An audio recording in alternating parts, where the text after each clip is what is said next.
right, we are back, and thank goodness for Nate Alberts, who came and helped us with some technical difficulties. We are good to go. You're listening to WZNC LP Bethlehem, 99.9 FM, northcountrycommunityradio.org. This is Amanda McKeen, and you are listening to the debut of North of Normal. And today we have Mike Cherim here with Redline Guiding, and Mike brought a very special visitor with him. Mike, do you want to introduce your visitor to everybody? Her name is Rosie, and she's my dog. Can you describe Rosie for everybody who can't see her? Well, she is deer colors, including the white tail. She's about 70 pounds. And she is 24% pit bull, 22% lab, shepherd, super mutt, few different things in there. Oh, yeah. Well, I want percentages on all of those. She's 100% awesome. Yeah, totally. She's super cool. We already got a picture of her with headphones on, so we'll have to share that on social media. All right. Mike, thanks so much for being here and being patient. We did have a little bit of a hiccup initially, but we're good to go. And we're going to dive right in and get to know Mike from Redline Guiding. Mike's actually involved in more than Redline Guiding. So we'll talk about that, but we'll also talk about the other things that he's involved in, and also just get to know like some cool facts about Mike's life and, you know, where he came from and anything else he feels like sharing with us. But the really cool thing is that the playlist that we're listening today is specifically put together by Mike's preferences. So everything we hear today, just remember, Mike picked these songs out. The pressure's on. Yeah, the pressure's on. No, honestly, like I really like your preference in music, and that's not a lie. Thank you. So it's going to make, this debut really easy. Cool. Yeah, so let's dive in and definitely want to make sure that you have time to talk about Redline Guiding and how it started, how long you've been around, what you're focused on at this point, anything you want to share with listeners that they need to know about Redline Guiding. Okay. Well, we can start basically with my parents because I had an abnormal upbringing.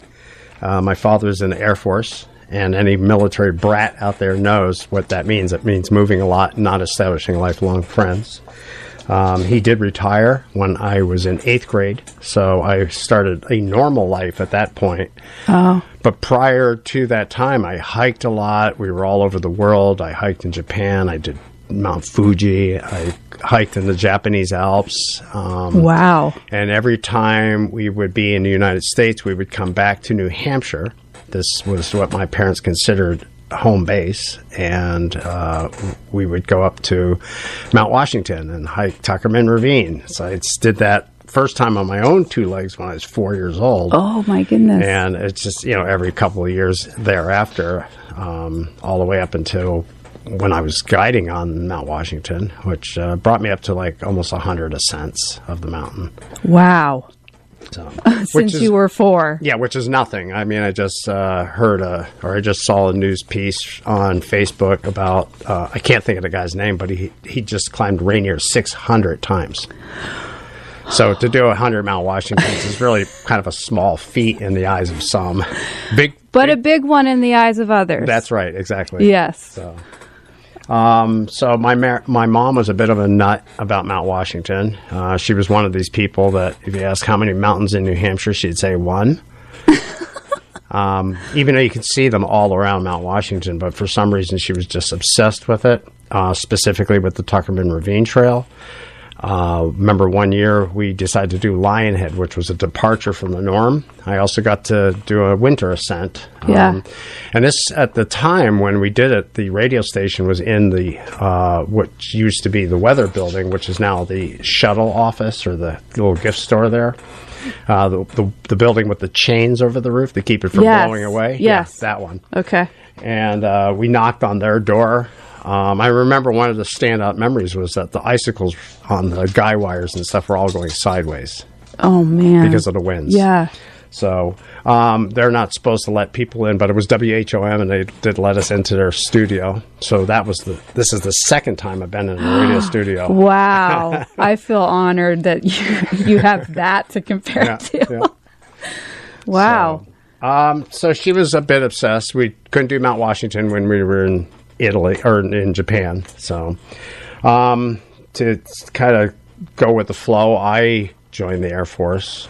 Yeah. When I was like 19 years old. I stayed in for 6 years, which was my commitment to them to stay in for 6 years. Okay. And one of the assignments was they sent me to Italy, which you heard me say before. And that was pretty exciting because there's a lot of mountains. And specifically, we're stationed in Aviano Air Base, which is in the northern part of Italy. And we were at the foothills of the Dolomites. The Dolomites. Or the Dolomiti, as they pronounce them there. Okay. So... and that was pretty cool. I didn't have anybody, friends or anything that liked to hike, so I did a lot of hiking on my own, winter camping and all kinds of crazy stuff. By yourself in Italy? When I was in Italy. I got lost once. Can we talk about that? Sure. I had gone up to a ridge, and I dropped down into a valley, and then I hit another ridge, and I hit another valley, and I spent the night up there intentionally. The next day, I was supposed to top out in another ridge, hit a valley, top out in another ridge, and I'd be at the top of a ski area, which was the Piancavallo ski area, which stands for Horse Plateau, I guess. Okay. Translated. And I got to that second ridge expecting to be at the top of a ski area, and I wasn't. There was a whole big valley in front of me. It's like, oh... okay. So I wasn't truly lost, but I was further away from where I wanted to be than I expected. Yeah. I didn't have a map or anything, so I was just kind of doing everything by feel. Did they have maps? Probably. I just wasn't informed on where to get that type of thing over there. Okay. And I was young, so I just went for it. I didn't panic or anything. I kind of knew where I was. I said, oh, all right, I have to do another valley and then top out in another ridge, and then that should be the one I wanted to, and it was. Okay. So. Well, thank goodness for those instincts. Yeah. Well, now I teach navigation. I know you do. So that was one of the things I was going to ask you, knowing that you've been guiding for so long and that you've got all of this experience, is like those early stories where you made big mistakes that looking back, you'd be like, man, I was so stupid. Like not having a map. Were there other instances where you're like, wow, I can't believe that I did that? Not really. No? No, I pretty much kept my head up there. When I was a kid, I used to hike. I used to bring dates up to Mount Adams. We would go to Grey Knob and spend the night. Was it the test? Well, yeah. in that if you called me certain names on the way up, I knew you probably weren't the one. Yeah. So we did go to spend the night at Grey Knob and stuff like that. Back in those days, I knew that I should wear wool. Mm-hmm. And I'm not sure polypropylene was actually a thing back then. But I was supposed to wear wool, and I did what I could afford. So I had like a wool shirt. Yeah. But I had jeans. Which are made of denim or cotton. Yeah. So, I knew better. But, when you're that age and you have a limited budget and you want to get out there and climb, you take what you can, and you take a calculated risk. Yeah. So, but I just love doing it up there. And Adams used to be my favorite summit. It's not really anymore, just because it's so buggy a lot of times in the summertime. If I had to pick a favorite summit now, it might be Monroe. Monroe's really nice. It's pretty easy to get to. It's all above tree line. It's fairly close to the hut. Yeah. But as soon as you get over that first step, that first, rise, you lose sight of the hut, and suddenly you're deep in the alpine. Yeah. So if you close your eyes, or if you squint, it's going to look like you're out there in the middle of nowhere, which of course we know in New Hampshire means you're about 8 miles from civilization. Right. That's about as remote as we get. Yeah. So with Redline Guiding, what year did you start that? 2016, in October of 2016. Okay. So we're coming up on 9 years. Yeah, not that long, actually. Yeah, we're working on our 9th year. So it seems like just yesterday when I started. I'm sure it does. Can you walk me through what made you launch that? Like, well, I wanted to be, to roll back the clocks a little bit, I went through a divorce. Okay. A 26-year marriage, and that ended in divorce. And I had to get rid of assets and stuff like that. I was kind of saddled with things, and I couldn't stay where I was. The house was too big. It was too expensive. I didn't know what I was going to do. But I knew for the next 5 years I was going to be on a gravy train from the sale of my prior company. Okay. I had a mail order company for 20 years. And I decided to become a mountain guide. I was hiking at the time. I enjoyed hiking. It's like, yeah, I could do this for a living. So I immediately drove up north, and I went to IME, which is in North Conway. IMCS, actually, which is the International Mountain Climbing School. At the then owner was Brad White. And I asked him if I could get a job working for him as a guide. And he says, "Yeah, I can see that." And he says, "What grade of rock do you climb?" At the time, I wasn't a rock climber. Yeah. So I said, "Nothing. I just want to be a hiking guide." And he basically told me, "Well, it's not really a viable pursuit in Mount Washington Valley." So I said, "Okay." But I was undeterred. I decided to become a mountain guide anyway. So there's no formal track to become a mountain guide in New Hampshire. Yeah. So I just did everything that I could possibly think of, Area 1, avalanche training, wilderness first responder, LNT, outdoor leadership program, and just practice and trained. I did meetup hikes and just to get used to, group dynamics and stuff and dealing with people. And I enjoyed it. And I also trained to become a Class 1 leader at the AMC, which is just part of the training. Yeah. And then I finally decided I'm ready to become a mountain guide. So I went to a local company. It wasn't IMCS. And I asked them for a job. And they said, "Well, we'll try you out." And we did a day of climbing. And they were like, "Yeah, you're a guide now." Oh, nice. Just like that. So I worked for them for like 4 years or so as a mountain guide. I ran most of their Mount Washington programs. And the gravy train that I told you about for the sale of my last company, that came to an end. Run out. Yeah. And I told the owner, one of the owners, it was two brothers owned the company, and I asked them what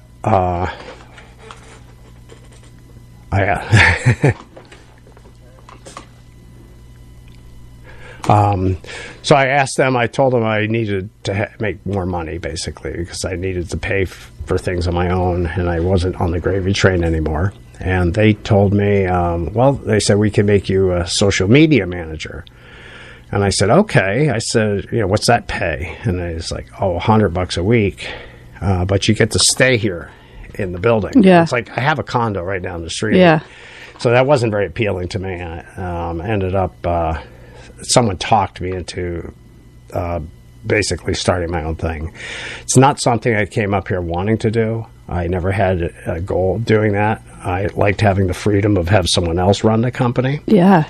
But it just didn't work out that way. So I started Redline Guiding, and it took me several months to get it off the ground for the grand opening. So I started in like June or something, and then we opened in October.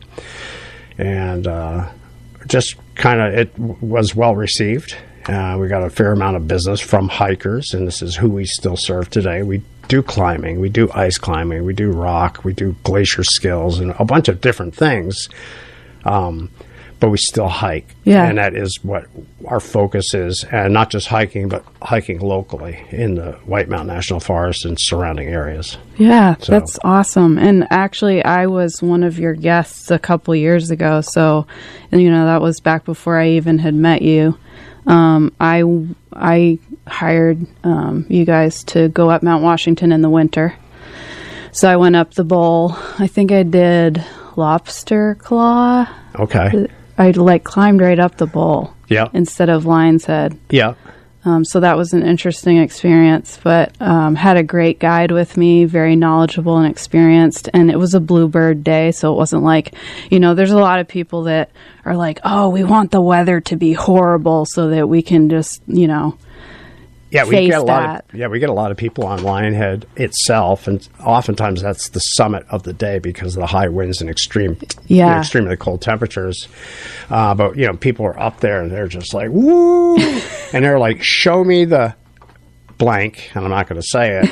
But they're looking for that horrible weather that Mount Washington is so notorious for. Yeah, so you probably get pressure from that from certain guests. And how do you manage that? In the wintertime, our philosophy is basically we go as far as we can. Yeah. We don't get much pushback on this. People know that it's a tough mountain weather-wise. Yeah. And a lot of times people are up on Lionhead, whooping it up. They don't care that they're not on the summit. They're on their summit for the day, and they're experiencing something that they just cannot experience anywhere else. Right. They'd have to be in Alaska in the tundra or something like that to kind of, or up in Labrador to experience this type of weather and everything else. So it's kind of cool. That's cool. Yeah. People are happy to be there. Good. Which is nice for us. We're not like the DMV where we have people, grumpy people standing in line waiting to renew their license or whatever. Yeah, I wouldn't expect that you get people like that. Yeah, so we're seeing people on their best day. Yeah. Which is great for us. Good. Yeah. So redline guiding, I know redlining is a term used in hiking. Did you redline? Did you? Yeah, I did. I was the 37th finisher. Oh, wow. Yeah. That term has since come under fire from certain people who feel that it defines a practice that involved lending practices, segregated lending practices, not qualifying people of color. Oh. And so it has this negative history, but there's also another history with that word. First of all, hiking all of the trails in the White Mountain Guidebook. Yeah. That's redlining. Yes. Revving up your car engine. That's redlining. Okay. So there's, it's all in context. We're certainly not racist, so that doesn't really qualify for us, but a stink was made at one time. Interesting. Yeah, somebody wanted me to change the name of the company, and I said, I'm not doing that. I'm going to be practical. That would cost us just thousands and thousands of dollars, and all the SEO, the search engine optimization that we've gotten over the years, that would all go bye-bye if we changed the name. So it seemed like a silly thing for something that's like, look, if you take it in context, it's nothing negative at all. Right. So wow, I had no idea that happened. That's nuts. Yeah, it's kind of a story. Yeah. All right, so Redline Guiding, at this point, how many guides do you have on staff? 21. Wow. They're contractors. Okay. So it's not, they're not employees or anything. Okay. I wouldn't be able to afford that many 21 employees. people. Yeah. It's crazy because they all have their own specialties. Okay. So it's not like I can take one person, or I may have one or two people that can do it all. But most people are, they have a certain specialty. Like Will, he's into rock and ice climbing. Mm-hmm. He does that for us. He does the glacier skills, but he doesn't usually lead hikes. Right. Whereas I have other people that don't know a thing about climbing that just lead hikes. Yeah. So, but we do a lot of backpacking. We have a lot of guests that are older, and they might have a spouse or children at home that say, we don't want you going by yourself. So they hire us to, be a knowledgeable companion. Yeah. So, and in some cases, we're just guiding. People don't have any clue about anything. So we are teaching them. Right. And we have formal classes. You brought up Mount Washington by a Lionhead route. We do that as a 2-day event usually. Unless they have the training, we want to spend a day with them and train them. Oh, yeah, I did the training too. And then bring them up Mount Washington the next day. And our thought is everybody's going to be safer, happier, and they're going to look better. And that's important. I want any team that I have on Mount Washington to show their colors. I want it to be obvious they're from Redline Guiding, and I want the guests to look like they know what they're doing and not thrown into a situation that's well above their head. Right. So we take that extra day and do some training. Awesome. So, Mike, we're going to take a break, and we're actually going to go out because I promised on social media that we were going to have Carly Rae Jepsen bless us with her presence. So we're going to listen to a little bit of Carly Rae Jepsen, and we'll be back. Okay. All right, we are back. This is Amanda with North of Normal, and you're listening to WZNC LP Bethlehem. And we are streaming live on nococommunityradio.org. I have Mike Cherim with me here from Redline Guiding, and Mike was just telling me a really funny story off air that I asked if he would share with our listeners. We were talking about guiding and the experience on Mount Washington and the guests that you have. So, Mike, tell us the story you were just telling me. Well, I had told you before that I used to climb Mount Adams when I was a kid. I used to bring dates up there. Specifically, I had brought one date. We went up Lowe's Path from Lowe's store, and it was a hot day. It was buggy, and the expletives started flowing. She was not happy with my choice of date locations. But so she called me pretty much every name in the book on the way up. And I was okay with that. It's like, all right, she's not the one, but we can still, have a good time. Right. And we got up there. We're headed to Grey Knob. We were going to spend the night. And this is before they rebuilt Grey Knob. So it had this little water pump sink. Yeah. It was really cute. I loved it up there. Okay. And outside the hut, of course, there's all these trees that are, barely 8 feet tall, or at the time anyway. And, we're at the edge of the alpine zone. And she was pretty upset until we got up there and she had a time to kind of like rest a little bit and take it all in. And she started getting very nice towards me, seeing the beauty of it. So, plus I broke out a bottle of Mateus Rosé, which was the thing back when I was a kid. Okay. So we drank some wine and things were better. Yeah, that helped loosen things up. Yeah, honestly, when, you make it a date and go on a big, tough hike like that, it really is a test of how well you're going to handle challenges together. So maybe it was a strategic thing on your part. I did ask her up front. I said, you hike? She says, yes, I hike. I mean, real mountains. This is a big mountain. Mount Adams is pretty tough. Yeah. Oh, no, I'm totally up for it. I guess maybe that lasted for the first half mile. Mount Adams is a tough hike. Yeah. I think it's harder than... I don't think Washington is really that hard, honestly. No. From all of the ones that I've done. Not if you take it from the south up Crawford Path. It's so well graded. It's just walking upstairs. Right. Walking upstairs. So. But Adams is like... It feels super steep, and like you think you're looking at the summit. There's so many false summits. When you're coming up, I think it was Lowe's Path that I did last year. Yeah, well, you have Abigail Adams is the first bump that you see, and then you see Sam Adams, and then you finally see Adams. It's just so many rocks. Yeah. Oh, my gosh. Yeah, but there are 5 sub-peaks. 5? Well, 5 total peaks, 4 sub-peaks. Okay. So Mount Adams, Sam Adams, John Quincy Adams, Abigail Adams, and then Adams 5. Yeah, so you have to go up over all of those, right? When you're going up Lowe's Path, you hit 2 of them. You 2? hit Abigail and Sam, and you kind of skirt around Sam Adams. Okay. If you do go to Sam Adams, there is actually a pin there. Oh, is there? Yep. Yeah, so there's an actual summit. Okay. And you'll find that in a lot of places. You'll find that on Boot Spur as well. Yeah. There's an actual pin. I'm trying to remember the guy's name who put a lot of these stainless steel pins. It'll come to me after this interview. Yeah. We'll bring you back on air just so you can tell us who it was.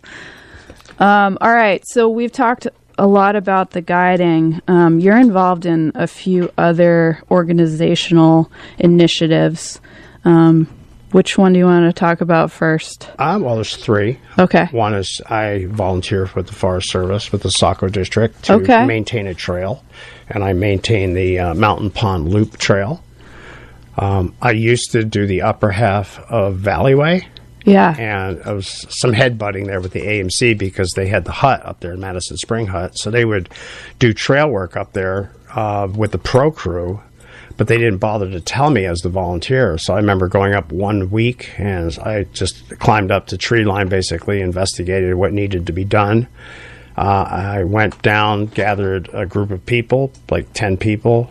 We went up the following week, and all the work that we had planned to do was already done, and nobody told us. Oh, man. So it was kind of a wasted trip. We did get to touch up the blazes while we were there. We could have brushed out drainages and stuff and cleared the drainages, that would have been a great thing to do. But we didn't have the right tools for it. We had tools that were ready to take care of the multiple blowdowns on the trail. Yeah. Which, for your listeners that don't know, are trees that get knocked down by the wind in old age, and they block the trail. So we have the trail people, whether it's a volunteer adopter or whether it's pro crew for the AMC or whoever, they have to go and clear these trees to make the trail open. Otherwise, people are going to start going around, and when they start going around, then you end up with multiple herd paths or social paths, they call them. Yep. So I've been a part of those. Yeah. So that's with the Forest Service. And Redline Guiding, we do a Trails Day every year, usually in the spring. The last year was in the fall. We did ours this spring. Yeah, it was recently, right? Yeah, I can't remember the date, whether it was June 1st or something like that. Yeah. But we went and did some brushing in on the Kearsarge North Trail, which is in Conway, or Kearsarge, actually, to be technical. And brushing in involves taking debris, like branches and fallen trees, and putting them on the sides of the trail where it's getting wide from people going around various obstacles. So you take care of the obstacle, and then you brush in these areas you don't want people to hike in. Yeah. And that will help reestablish the trail. Was that Rosie? That was Rosie. We got Rosie here, and she wants to talk into the mic, so you may hear her a little bit. Come on, Rosie. All right, so that's the Forest Service. Yeah. You and I are both on AFSAR together. Yep, Androscoggin Valley Search and Rescue. Yeah, and I've been part of it for just 2 years, and it's very, very new to me. Yeah. I would love to know, how you got started with AFSAR. When I came up here and I moved up here, actually even before I moved up here, I wanted to become part of the community and to give back. Yeah. So that's the trail adoption. It started right from the get-go. Volunteering for search and rescue. So I knew of AFSAR. I volunteered for them, and I made the team, and then I was quickly elevated to the above tree line winter team. Was part of a few notable rescues. I'm not going to really get into specifics about those because of social media policies and whatnot, but a couple of well-publicized recoveries, which is a recovery, unlike a rescue, is when you go up there and the person has passed. Right. So we're basically going up to provide closure for the family and to take the person, to take their body off the mountain. Yep. So I have to say that can be a part of search and rescue that's a little tough to deal with. But I know at AFSAR, and I know that the other agencies are more focused now on providing resiliency. Yeah. So if we're having issues with something that we saw, how it's affecting us, we have people that we can talk to for our mental health. Right. As well as our physical health, being on mountain. Yeah. So I love search and rescue. I've been part of AFSAR for 12 or 13 years, something like that. And I really enjoy it. And the best part of it, which I'm not super involved in nowadays, are the actual carryouts, because that's where the camaraderie is built with your fellow rescuers. Due to a knee issue, and due to the fact that I have a dog and my life has changed a little bit, I don't go out in many rescues, but I do try to give back to AFSAR in ways that I can. Yeah. There's one way that's pending that I'm not going to announce it until at that time when it happens, but I'm going to be a part of something else. I am on the dispatch committee. I just joined that. So when a call comes in, it may come to me, and I can go ahead and organize the troops, so to speak, and get them out there to do the function. I also am part of the shakedown committee. So when people want to join AFSAR, we review the applications and we do follow-ups, check the references, call these people, and find out if they're suitable for inclusion into the team. So that's something else that we do. So I'm basically trying to stay relevant. Yeah. because I can't give back in the way that I would like to, but I can still give back. I can still be part of this team and help make things go. And I have to say, lately, the past couple of years with Will Murphy as president, it's been pretty good. It seems like we are maturing and developing as an organization. Yeah, definitely growing. Even when I joined, I know that the team was a certain size and they were only getting a certain number of people that would respond, and now that number is growing significantly. Yeah, and that's the number one thing we need people to do. We respond. need them to respond and go out and do these things because they're not going to do themselves. Yeah. So, and if we don't get called, then they're going to end up, Fish and Game's going to end up calling someone else who can. And we don't want to be in that situation. When they call us, we want to be the ones to actually respond and be part of this thing. So. That can be reliable. One thing that I know you've done for Avstar that you didn't mention is we have frequent trainings throughout the year, and you provided a training in the last 6 months maybe about packing your pack. Yeah, I did one for the winter and one for our spring training. And Mike, honestly, like that was, I will never forget that training because you had everything down so well that like you even thought about, how am I going to access this one thing in my pack with my gloves on? So you think about the cords and the zippers and the things that are going to potentially be obstacles for you when you're out in the elements. Yeah. So that was just amazing to see that those years of experience compiled, and you seem like you have your pack down. I have it dialed in. I do like to tell people that version of the pack is whatever the date is I'm showing that pack. Yeah. Because it is subject to change, and it has changed over the years. And a lot of times we're changing in terms of Avstar and stuff like that. We're changing basically what the mission is and what the weather is going to be, what the forecast is, because we're looking at the trend and stuff. So if it's going to be cold and windy, and might be 70 degrees down in the valley, but we want to be prepared for what's up there. So it's all subject to change. My winter pack and my summer pack are completely different, yet they're also remarkably the same. So things that would be emergency backup items in my summer pack become my go-to, I'm going to wear this on the hike, winter items. Yeah. So the pack's always trying to do the same thing. We're looking to carry the gear that we need. We're looking to carry the gear that we hope we don't need. We want to protect our stuff. We want to make it accessible and all these things. So the game doesn't really change.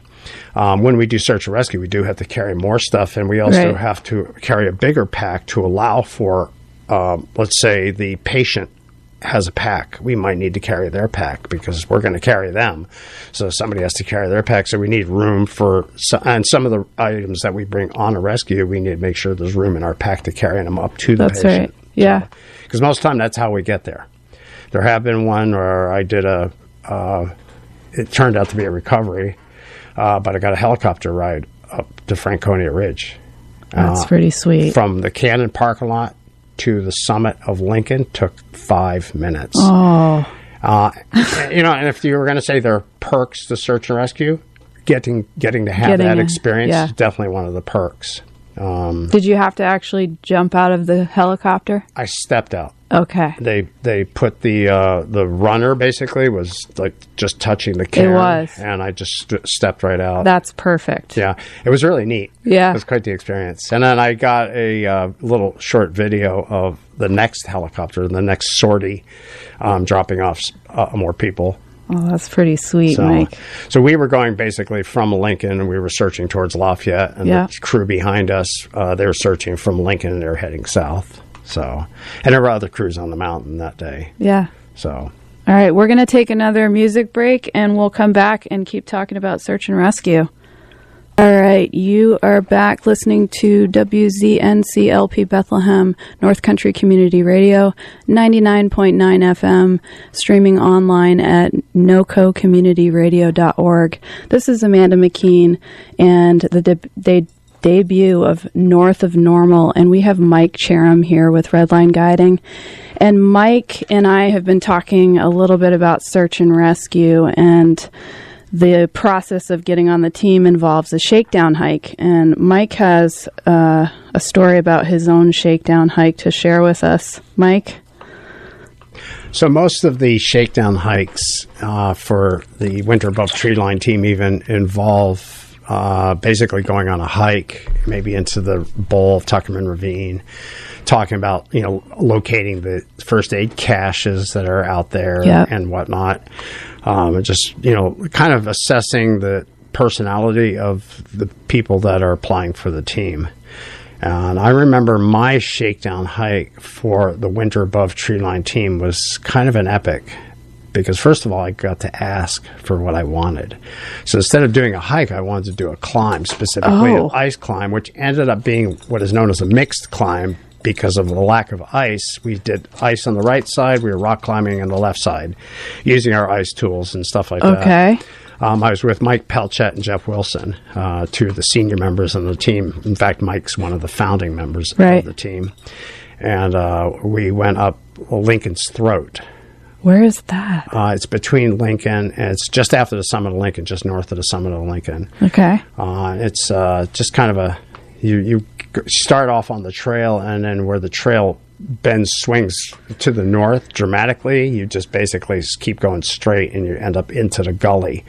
And you have to fight pretty deep snow to get up there. Okay. And part of the reason why it was so memorable, it was well below zero.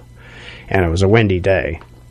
In fact, the only saving grace that made it kind of a somewhat enjoyable day was the fact that it was sunny out, but it was ice cold, and because of the conditions, the climbing was actually pretty challenging. Yeah, because we had thin ice. We were able to put in 2 ice screws, one at the bottom and one at the top, nothing in between. So if Jeff Wilson led that, and if he would have fallen, he could have been injured. It could have been pretty dramatic. I was in the center position, and Mike Pelchat was behind me. And he went up, and then I went up, and Mike went up, and nobody fell, and everything was good. And we then, made our way to the ridge, and we got to the ridge, and we high-fived. But it was like 25 below zero. And we did question things after the facts, like, should we even have been there doing that? Because this is the type of behavior, if you will, that it may be, it's acceptable to do, but we want... people are going to do that. It should be well trained. But as it turned out, everything was okay, and we were fine. And my ring finger and Jeff Wilson's ring finger for about 30 days after that hike or that climb was tingling. I believe Mike Pelchat. Frostbite? It was a frost nip. Okay. And then Mike Pelchat did get frostbite on one of his fingers. And the reason why probably is because he had frostbite there before. So when you get it once, you're more susceptible to it in the future. So it was just one of those, it was nice there in the sun, but it was freaking cold. Yeah. And it was pretty unbelievable.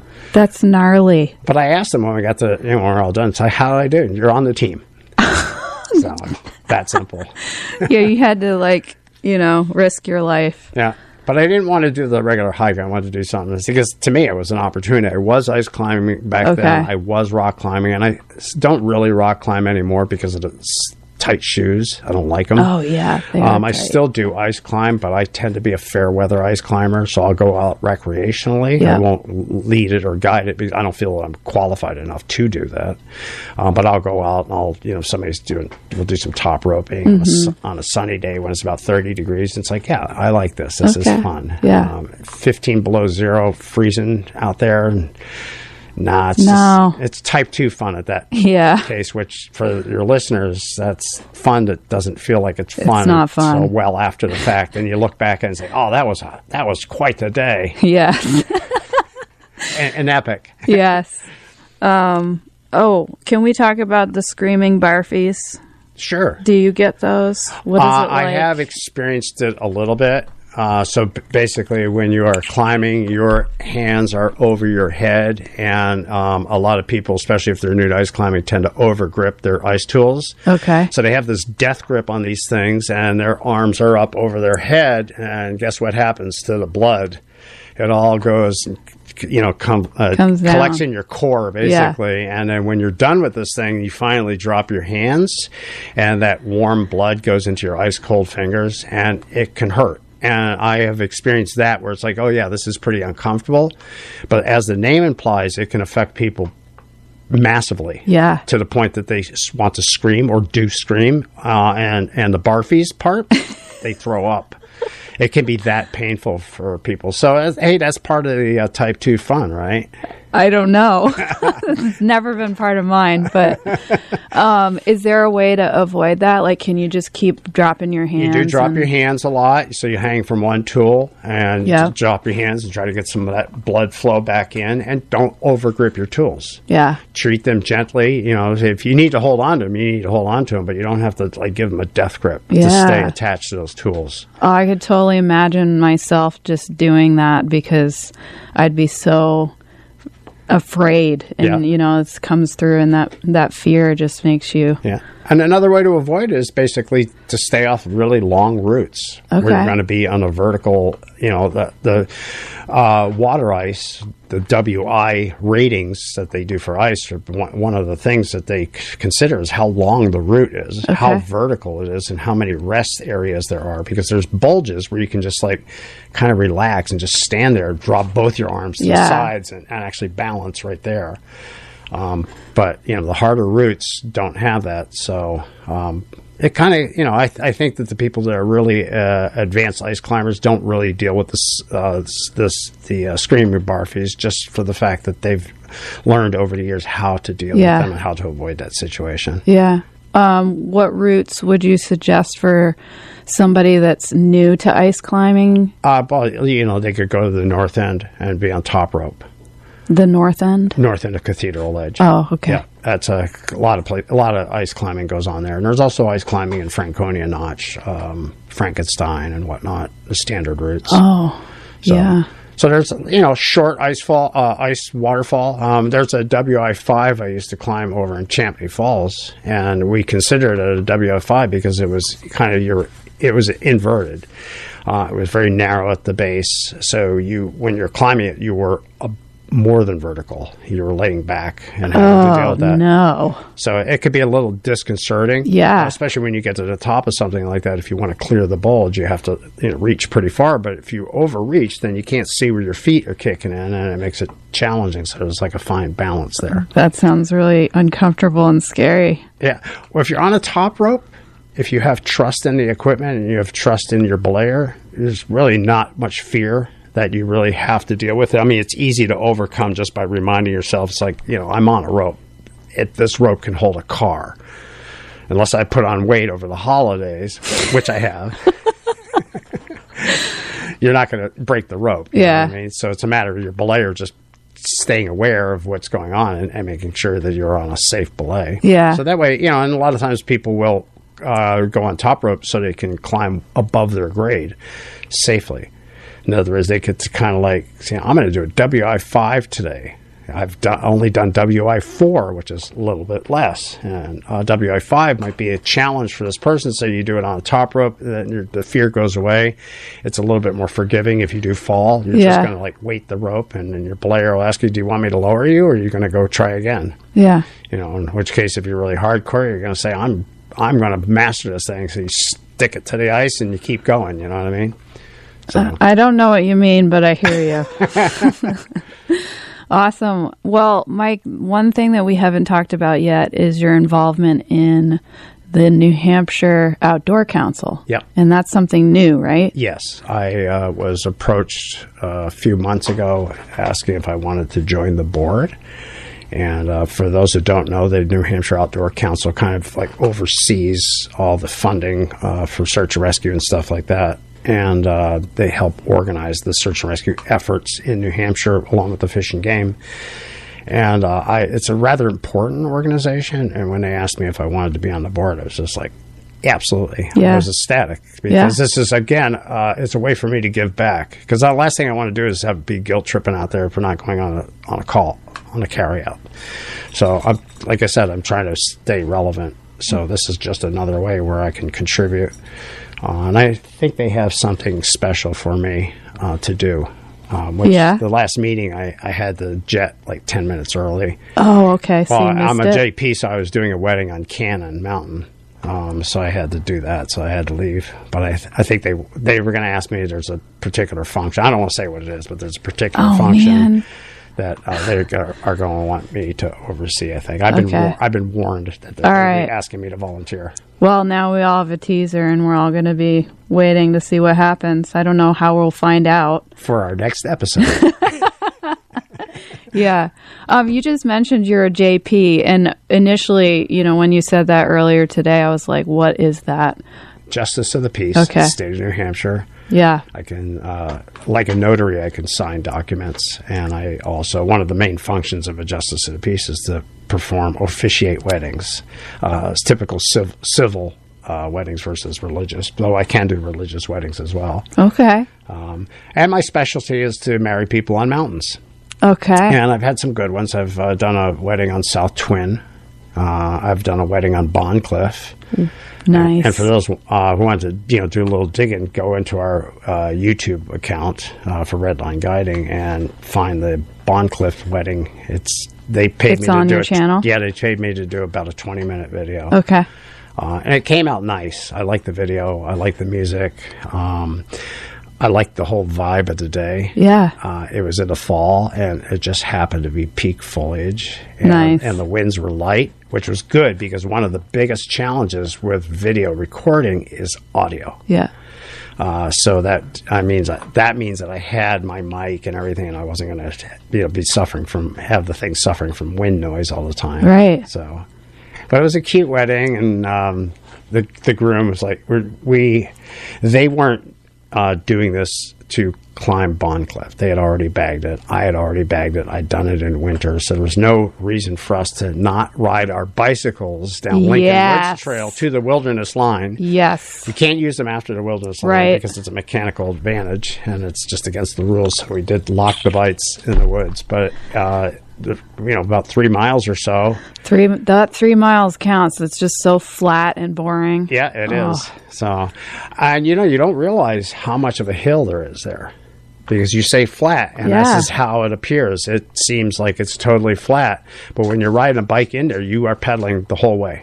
Okay. And when you're coming out, you are flying, coasting.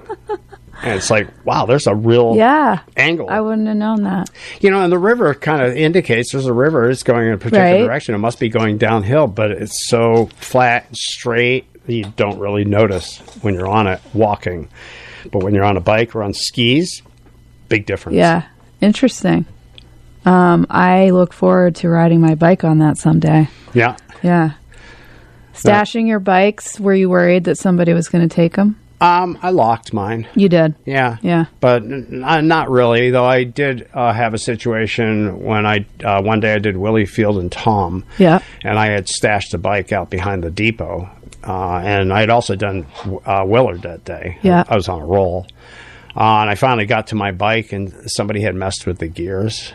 And my bike was basically stuck in a high gear or a low gear. It was easy to pedal, but I couldn't build a lot of speed. So I basically, coasted down the highway to get to the Willie House is where I started the hike. Willie House is where I started the hike. Oh, man. So somebody had messed with my bike. I was a little upset about that. Yeah, I would be too. Yeah, why? I had to fix. I don't know why. They had messed with the gears or something. You have time to come out here where everyone's hiking and mess with someone's bike. That doesn't make any sense. So my philosophy, and this is what I used when I did that Bond Cliff wedding, is I hid my bike in the woods and locked it. Yeah. So I didn't want to be visible to anybody, totally the casual passerby. I didn't want them to see the bike. Say, I'm going to strip this guy's gears. Yeah. All right. We're going to take another music break. Thank you guys for listening. We will be right back. Hey, we are back. You're listening to WZNC LP Bethlehem 99.9 FM. This is North Country Community Radio. And this is Amanda McKeen. You're listening to North of Normal. And we have Mike Cherim on as our first guest. And he's from Redline Guiding. We've been talking about all kinds of things. We've talked about hiking. We've talked about wedding officiating. We've talked about ice climbing and the screaming barfies. And at this point, we want to dive back into search and rescue a little bit more. And Mike has been on search and rescue for, you said, 12 years? 12 or 13. 12 or 13. And, my experience is fairly new with just 2 years on the same team. So, Mike, I'd love to hear a little bit more about your experience with recovery missions and what that was like initially and how you've seen things change. And then I would love to be able to relate that to my own experience because I went through that last year. So sounds good. Yeah.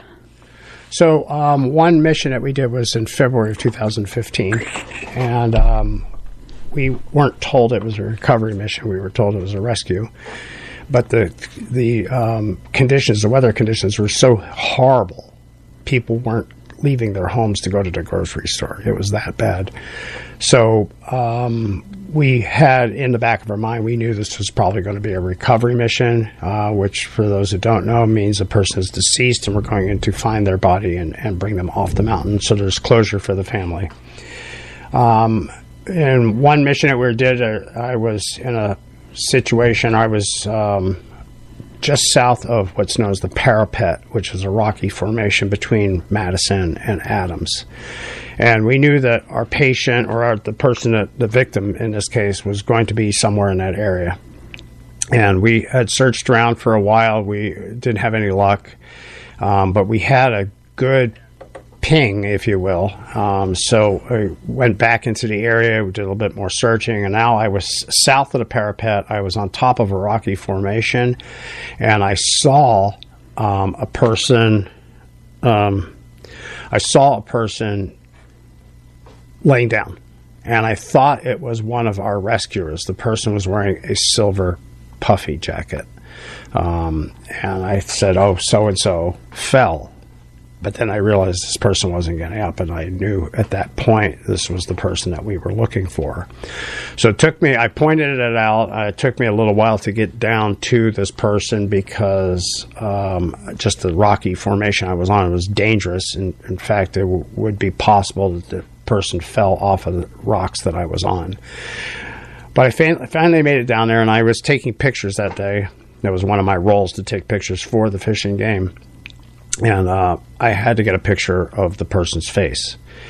I tried to approach once. And bear in mind, this was my very first, aside from a funeral, when I was a kid, this was my first victim, first dead body. Yeah.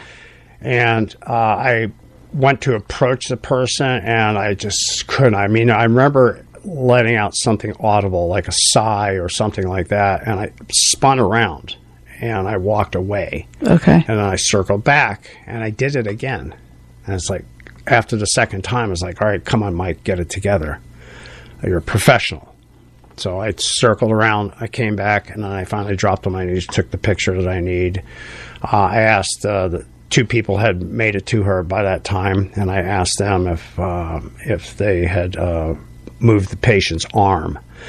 And basically, as a reflex, when you're cold, when you're hypothermic, one of the reflexes is to hug yourself, right. Clasp your body with your arms. And this is a reflex, so it doesn't require cognizance or anything like that.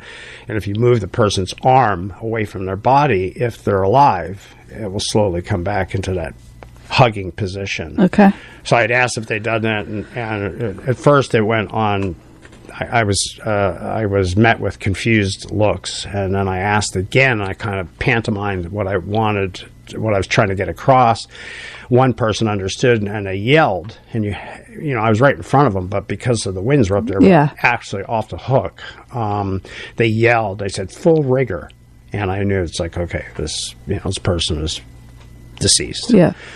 So we made every effort to get that person off the mountain as quickly as possible in the most dignified manner possible. It was hard on the rescuers up there.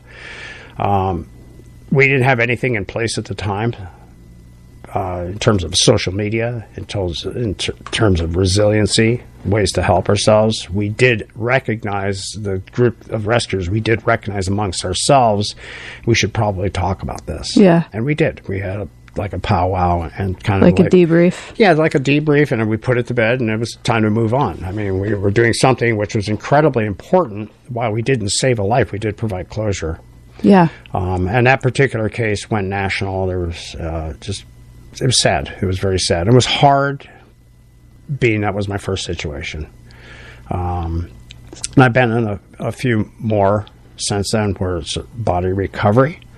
I can't say that they get any easier, but I have a way in my mind of framing it and just kind of like, it's not dispassionate, but I'm being a professional. And It's like I have a job to do, and I'm not going to dwell on that.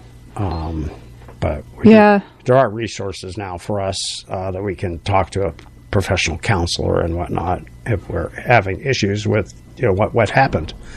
So yeah, I know one thing that they have said in training is that, like, when you actually see the person's face, that it can be way more traumatic. So you can protect yourself by avoiding seeing the person's face. But in your case, you couldn't avoid that. You had to get a picture, right? Yeah. And so goggles were up on the forehead. Yeah. And I knew that. Yeah. So, and let's talk about the resiliency piece, because I don't know if all of our listeners really understand what that means. Then you said there wasn't really any resiliency in place. Right. What does resiliency look like these days? Well, basically to bounce back, but sometimes you need help with that. Yeah. So to be resilient, to maintain your norm, sometimes you're going to have to seek outside help. Yeah. It could be physical, could be psychological. In this particular case, specifically, it's psychological. Yeah. Because a lot of us, again, this was my first body, if you will, and others that were on that recovery that was there first too. So we're basically all in the same situation. Probably some of the senior members had been there, like Mike was there, and I'm sure that he's been a part of other recovery, so it wasn't his first. But for some of us, this was our first go at taking a person who could be us, could be somebody we know, and getting them off the mountain. Yeah. So. Yeah, so my first recovery was last year, and it honestly was probably one of the most rewarding missions that I was on, and that's because of that feeling of that you're bringing closure to the family. And, I knew going into it that you didn't, in your case, you didn't know it was going to be a recovery. At this point, they will say it if they know it to the people that respond. Yeah. So that's important to be able to prepare yourself for that situation. I think even the powers that be in that particular situation knew that this was a recovery, but because we didn't know that as fact, the body hadn't been found, and we were trying to be hopeful and trying to be positive. So So as far as the resources available now, there's so many different organizations across the state that are here to support first responders in mental health, and just making sure that there are numbers to call and there are counselors available for that kind of thing. Yeah, and one of our team members heads up that program, and really he was the one that started this whole thing. That's Tim Doyle. Yeah, Tim Doyle. Yeah, and he was instrumental in kind of bringing AFSAR into this new direction, which we needed. We really needed to be there. To something you had said before about it was the best experience. In a way, we could relate to that. While we were in it was a tough situation from a physical level and from an emotional level, we also felt good, because we were doing something that we were trained to do, and we were putting skills to use that we had, but we never used in that capacity. So we were proud to be there. Yeah. And that really summarizes search and rescue. As bad as it is, it's also really good, because somebody's out there doing this tough, heavy lifting, if you will. And by that, I guess I mean that literally as well as figuratively. Yeah, it is literal. Yeah. Great. Well, Mike, I just want to thank you for being here today. We've talked about all kinds of things, and I'm sure our listeners are just like eyes wide right now, just with some of the stories that you've told. But thank you for being here. Thank you for bringing Rosie. She was a great guest as well. I do want to end on a positive note. Yeah. One of the best experiences I ever had in my hiking career was to hike the Long Trail. It runs from Williamston, Massachusetts to the Canadian border in Vermont. 272 miles is the actual distance, and when we did it, it was 282 miles. It took us 21 days. We planned it very, very well. Who's we, by the way? A buddy of mine, Bill Robichaud. Okay. And so we had done this together, best friend, and it was just 21 days of no adulting. So everything we needed, and social media wasn't a big draw at the time. I took one picture during that whole trip and posted on Facebook, and it was just a kind of a random trail with a white blaze. Yeah. And I just said, yeah, me and Bill are out hiking on a wicked long trail. And I left it at that. Nobody seemed to be any wiser to what we were doing, because I don't like to pre-announce things that I'm going to do. Yeah. When we got back, I actually did an album and stuff like that. But everything we needed was on our back. And we basically, our focus was eat, hike, sleep, go to the bathroom, rinse and repeat. Yeah. So it was really fun. So I just, I know there's a lot of heavy subject matter when it comes to hiking and search and rescue. So I figured this adds some levity to it. Yeah. Did you see, do you remember anything funny in particular that happened on that trip? One thing in particular, yes. So my buddy Bill, we met this guy early on in our quest to go northward. And I don't forget his name. I want to say his father's name was Jim.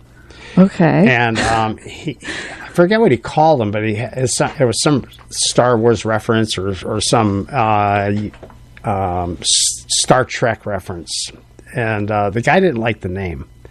So he refused to accept this trail name that was granted to him by Bill. And then fast forward all the way to our last day. And this person had talked about flip-flopping or yo-yoing. So he gets to the end of the trail, and to get back to his car in Williamston, Massachusetts, he was going to turn around and hike the Long Trail back, which we just thought was incredibly cool to have the freedom to do that. And on the last day, we were hiking towards the Canadian border, and here comes this fella who's walking down the trail towards us. And we saw him because he's walking towards us. It's like, oh, dude, you decided to do it. You decided to yo-yo, and you're headed back to Massachusetts. He says, no, I didn't. I decided not to do that. He says, I'm just aiming for the end. He says, how come you guys are going this way? I said, we're headed north. No. Yes. For the last 2 miles, he had headed the wrong direction. So I said, well, you now have a trail name. It's Wrong Way. Which he accepted. He did? Yeah, he liked that. Is Wrong Way still around somewhere? Yeah, I've run into him a couple times in the Whites. Very cool. Yeah, well, hopefully he's listening to this. I hope so. Wrong Way. Thanks for going the wrong way. Yeah.